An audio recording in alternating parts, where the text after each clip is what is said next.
মায়াবিনী আৰু দয়াবিনী জুবিন গাৰ্গ আমাৰ হিয়াৰ আমঠু আছিল।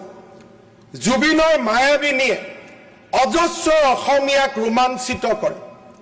জুবিনৰ গানে, জুবিনৰ শিল্পই, জুবিনৰ জীয়নে অজস্ৰ অসমীয়া যুৱক যুৱতীক যুগে যুগে প্ৰভাৱিত কৰি থাকিব।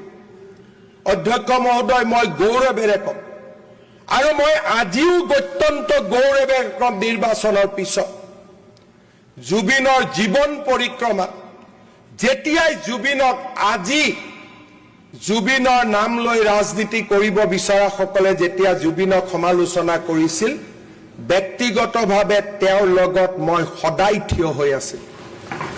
মই সদায় কৈছিলো যে জুবিন ৰাষ্ট্ৰৰ সম্পদ, জুবিন অসমীয়াৰ সম্পদ, জুবিনক জীৱনত সমালোচনা নকৰিবা।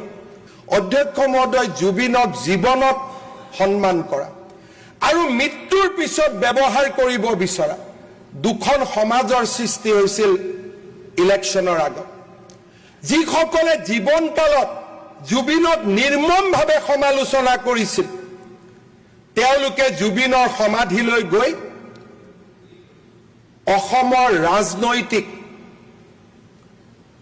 যুদ্ধখনক তেওঁলোকৰ ফালে লৈ যাবলৈ চেষ্টা কৰি, যিসকলে নিজৰ জুবিনক যিসকলে নিজৰ জীৱনত নিজৰ সমষ্টিলৈ এবাৰো অনুষ্ঠানৰ বাবে নিমন্ত্ৰণ কৰা নাছিলে, ৰাতি ৰাতি তেওঁলোক জুবিনৰ সমৰ্থক হৈ পৰিছিল। কিন্তু দুৰ্ভাগ্য, তেওঁলোকৰ মুখেদি মায়াবিনী নোলাইছিল, তেওঁলোকৰ মুখেদি দয়াবিনী ওলাইছিল।